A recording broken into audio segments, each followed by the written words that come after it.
A woman who's had so much and is now 40, nearly 44, actually keeps on going back to when I was 11, when I was 11, when I was 11, as if this is the most important part of her life. What nonsense is that? One sentence, 6 words. That's all it took to send Meghan Markle's carefully crafted image into a downward spiral.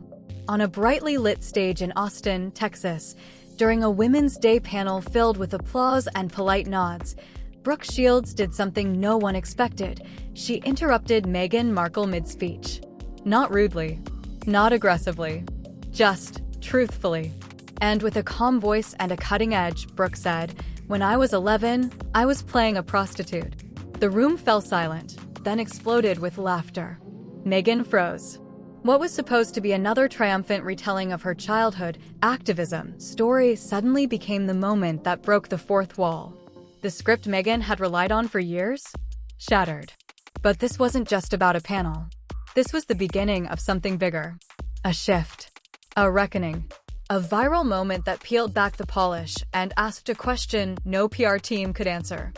When the fairy tale falls apart, what's left? It happened a year ago. She could have done it then, but obviously she's sort of burst open now to say what she wanted to say for the whole year, and actually to be honest about it. Tell her, will you shut up? You're talking a load of rubbish. The overused story that started it all. It always starts the same way. When I was 11. The solemn tone. The practiced pause. The wide-eyed sincerity. Meghan Markle has told this story so many times, it practically has its own IMDb page. According to her, at just 11 years old, she saw a sexist dish soap commercial, grabbed a pen, and wrote a letter that, miraculously, sparked change. Over time, it became more than a memory. It became a myth. A convenient tale of early feminism that followed her from school speeches to red carpets. It was trotted out at the United Nations, repeated on Oprah, polished for her podcast, and slid into magazine features like a golden thread woven through every version of her public persona. It was more than just a story. It was her brand's origin story. And in Hollywood, a good origin story is everything. But here's the problem. Origin stories are supposed to evolve. They're meant to be a foundation, not a crutch. And yet, every time Meghan reappeared, whether post-royal exit, mid-rebrand, or promoting a new platform, this same childhood anecdote resurfaced, almost like a reset button for public sympathy. At first, people listened. They clapped. They admired. It was inspiring until it wasn't. Until audiences started noticing something off, not about what she was saying, but how often she was saying it.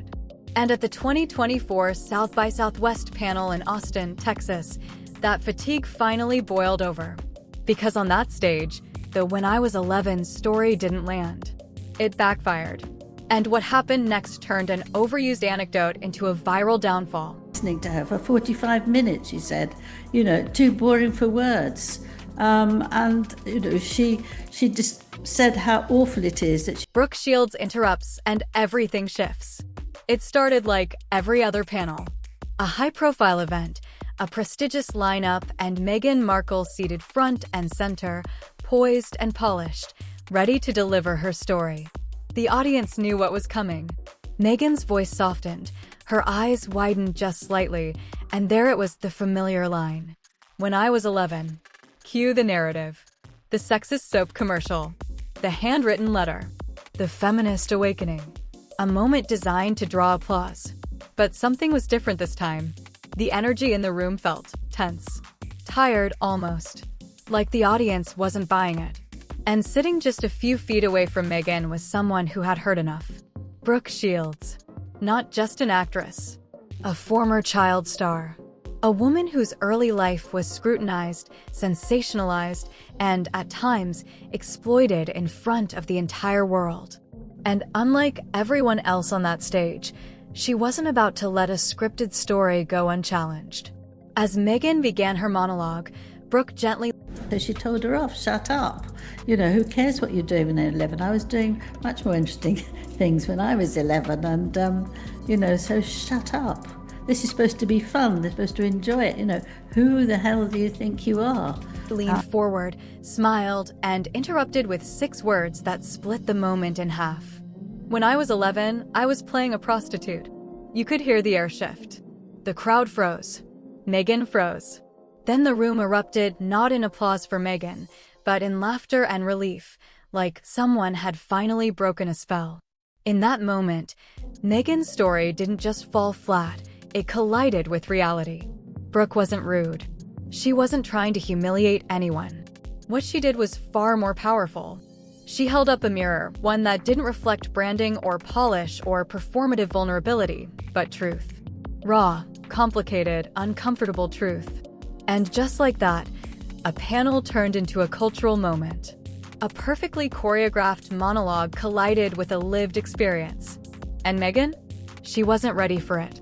Possibility that interaction could have taken place on stage, and if Ms. Meghan was the sort of kind... Why it wasn't just a joke, it was a statement.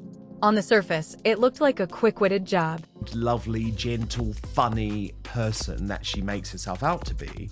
Well, her reaction to Brooke Shields after that moment would surely have been... a moment of dry humor from a Hollywood veteran who couldn't resist a punchline.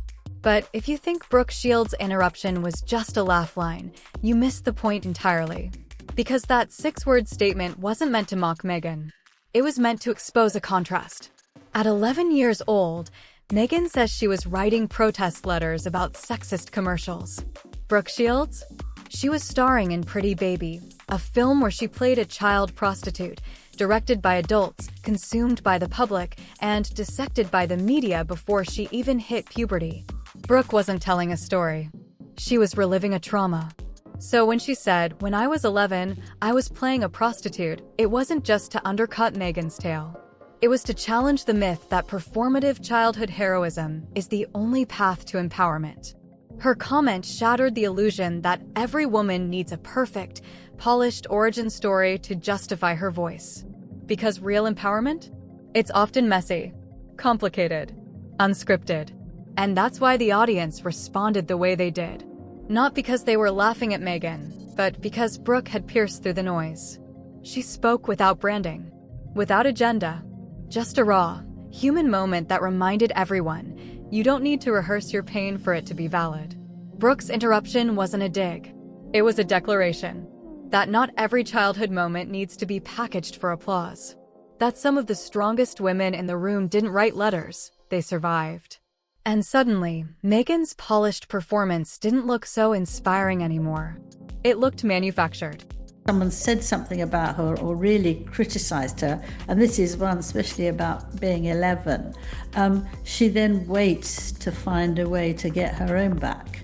That's what she's done, hasn't she, with her father, with the royal family. The audience reaction and what it meant. At first, Meghan didn't flinch. She smiled. A little tight, a little delayed. The kind of expression you flash when you've just been hit with a punchline but aren't sure if you're the target. But as the laughter swelled, something changed. The spotlight-ready grin began to fade, just for a second, and that second said everything.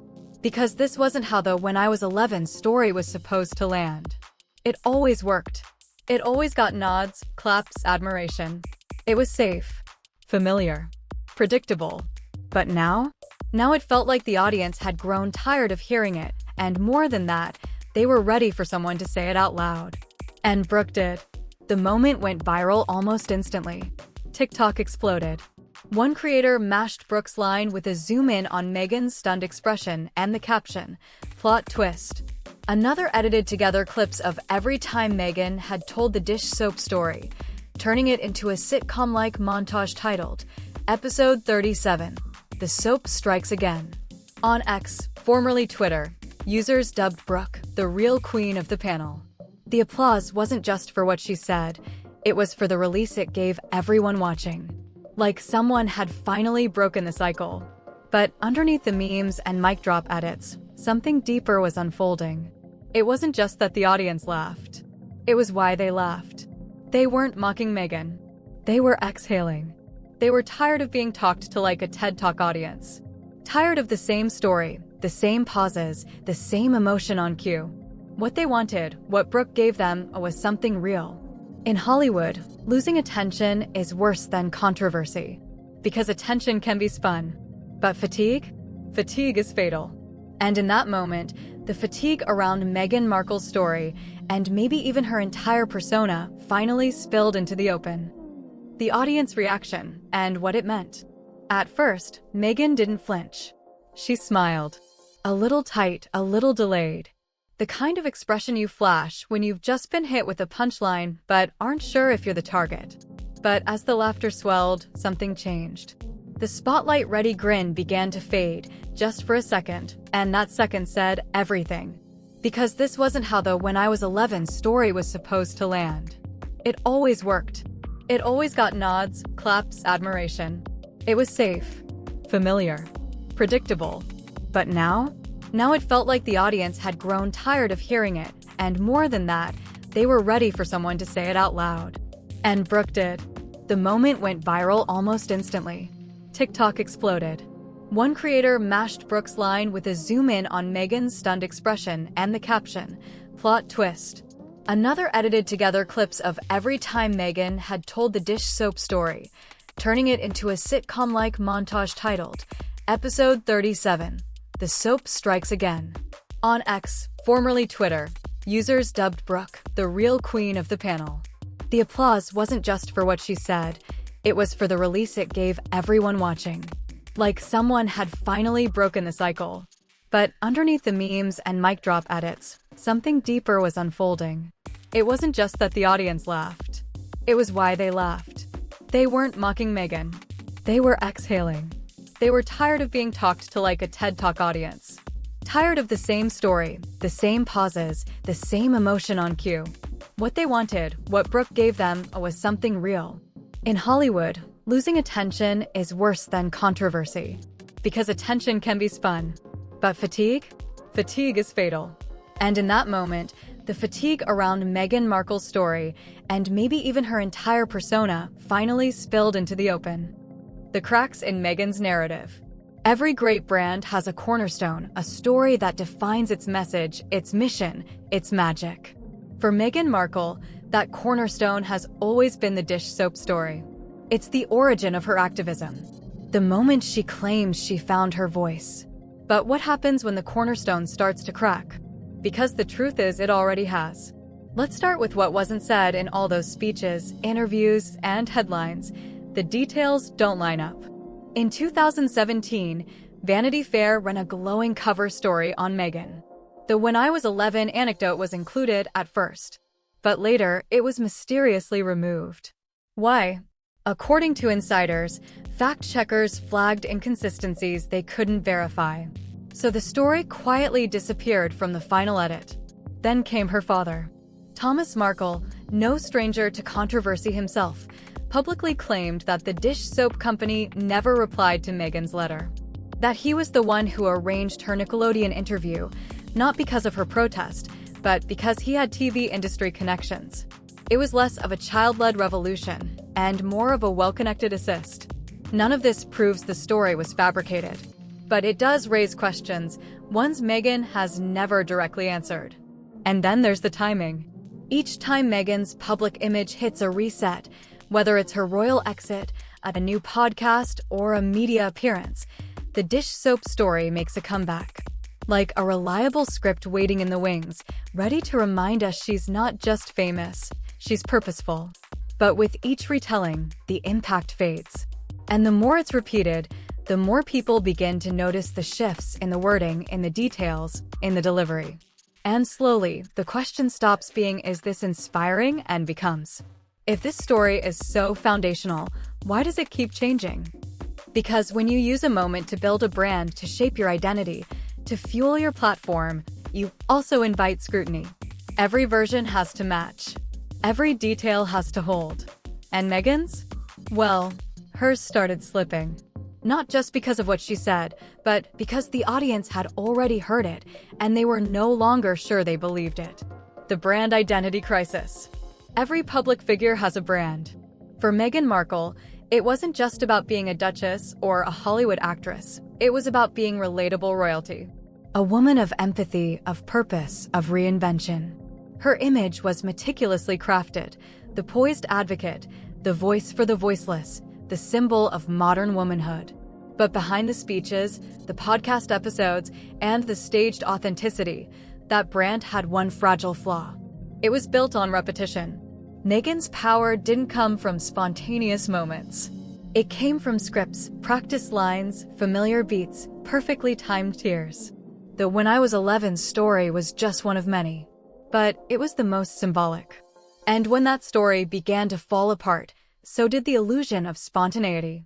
Brooke Shields didn't just interrupt a moment. She pierced the brand. She exposed the machinery beneath Meghan's message. She didn't say, "I don't believe you." She didn't have to. Her lived experience, her raw, unfiltered truth, stood in stark contrast to Meghan's polished performance. And the audience felt that contrast. Suddenly, Meghan's voice didn't sound empowering. It sounded scripted. And here's the problem with scripting empowerment. People can tell. Especially now. Audiences are savvier than ever. They don't just consume content, they analyze it. They scroll, they rewind, they compare.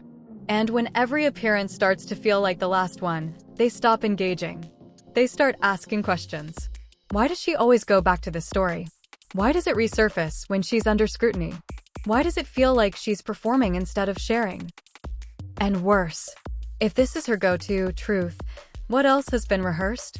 That's when the shift happened. Subtle, but seismic. Meghan wasn't just facing criticism. She was facing something far more dangerous for a public figure: credibility fatigue. That creeping sense that people weren't against her, they were simply done listening. And in a culture obsessed with authenticity, losing that thread is like losing oxygen. Because the one thing a brand can't survive is when people stop believing the story behind it. And Brooke? She didn't just challenge Meghan's words. She challenged the entire narrative machine behind her. Behind-the-scenes fallout. When the clip of Brooke Shields interrupting Meghan Markle exploded online, the public reaction was instant, but behind the scenes, it was chaos. At first, Meghan's team did what they always do: monitor, assess, contain. But this time, something was different. Something was off. There were no clarifying statements, no carefully crafted Instagram quotes, no post-event media push to reframe the narrative. There was just silence.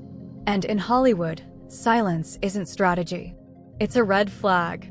Insiders began whispering that Meghan was blindsided not just by Brooke's line, but by the audience's reaction. The laughter, the memes, the commentary. It wasn't cruel, but it wasn't kind either. It was relieved. And that was far worse. Reports surfaced that Meghan had asked for final approval of the panel footage before it went public, a claim her camp quickly denied, but the rumor spread like wildfire. PR teams allegedly held damage control meetings in the days that followed, scrambling to figure out how to spin a moment that didn't feel manufactured because they hadn't manufactured it. They couldn't spin Brooke's line. They couldn't repackage the crowd's response. They couldn't blame the press or the palace this time. Because the cameras were rolling. The world had already watched. And they knew what they saw. Worse yet, Brooke Shields wasn't someone they could discredit. She wasn't a tabloid writer or an anonymous source. She's respected, seasoned, beloved. She didn't grandstand. She didn't attack. She simply told the truth, and it hit harder than any hit piece ever could. People close to the event said Meghan didn't handle it well. Some claimed she went silent even with her own team. Others said she was fuming privately, feeling ambushed, betrayed. And if you look at the days following the panel, the lack of public engagement, the sudden dip in media appearances, it's clear something had shifted internally. The brand machine had stalled. The audience had turned. And Meghan Markle, a woman used to controlling the story, was no longer in control. And here's the part that no one wants to say out loud. This wasn't a scandal. It was worse. It was a vibe shift. And in today's media landscape, vibe shifts kill faster than headlines ever could. The bigger picture, celebrity storytelling, is changing. This wasn't just about Meghan Markle. Yes, the viral clip, the silence, the fallout, all of it centered around her. But the impact? The shift it revealed? That went far beyond one woman on one panel. What we saw in Austin was the collapse of a strategy that used to work in Hollywood for decades. Package a personal struggle, polish it, perform it, repeat. But audiences aren't clapping for that anymore. In the age of TikTok callouts, podcast overshares, and viral, no makeup breakdowns, polished vulnerability doesn't land like it used to. People don't just want inspiring. They want real. They want imperfect. They want the slip-ups, the contradictions, the moments where someone lets the mask fall, even if just for a second. That's what Brooke Shields gave them. She didn't show up with a speech. She didn't ask for applause. She didn't make herself the star. She just spoke. And it hit harder than any carefully staged brand message ever could. Because people saw themselves in her discomfort, her humor, her refusal to treat trauma like a marketing tool. And once the audience experienced that kind of honesty, Meghan's polished, practiced, perfected delivery didn't feel powerful anymore. It felt performed. That's the new danger for celebrities, not being hated, but being unbelieved. Because in this new era, audiences don't just follow people they admire. They follow people they trust. And when a public figure's every appearance starts to feel like an audition for their own legacy, trust evaporates. And once trust is gone, no story, no PR push, no brand partnership can bring it back. So while Meghan didn't say anything wrong, while she didn't do anything scandalous, she still lost something that day. Not a role, not a crown, but the energy of the room. The crowd stopped leaning in. They stopped clapping on cue. They stopped buying the brand. And Brooke? She didn't steal the spotlight. She shifted it back to something raw, human, and unscripted. It wasn't a mic drop. It was a mirror. And the reflection wasn't flattering. So where does that leave Meghan Markle? Still famous. Still polarizing. But no longer untouchable. Because this wasn't just a viral clip, or a meme, or a slightly awkward moment at a panel. It was a turning point, a rare, unscripted collision between image and reality. For years, Meghan controlled the narrative. She was the underdog, the outsider, the voice of reason in a chaotic royal machine. Her story was crafted with care, delivered with conviction, and repeated until it echoed like gospel. But stories, even the good ones, have a shelf life. And when they're told too often, too perfectly, in too many rooms to too many people who already know the ending, they lose their power. Meghan didn't lose the room because she told a bad story. She lost it because she told the same story, one too many times, in a world that's hungry for something new. Brooke Shields didn't upstage her. She didn't drag her. She didn't even try to take her down. She just said 6 words. 6 honest, unfiltered, unforgettable words. When I was 11, I was playing a prostitute. And suddenly, the performance cracked. The applause dimmed. And a new kind of storytelling took its place, one that isn't polished, isn't branded, and isn't trying to land a Netflix deal. Just real, human truth. That's what resonated. And here's the real irony. Meghan Markle wanted to be the voice of empowerment. But in that moment, it took someone else's voice, someone with nothing to prove, to wake the room up. So what now? Meghan can pivot. She's done it before. But if she wants to be heard again, she'll have to do something she hasn't done in a long time. Stop performing. Start listening. And maybe, just maybe, tell a story we haven't already heard 100 times.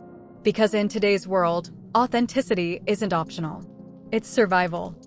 And the next time Meghan Markle speaks, the real question isn't what she'll say. It's, will anyone still be listening?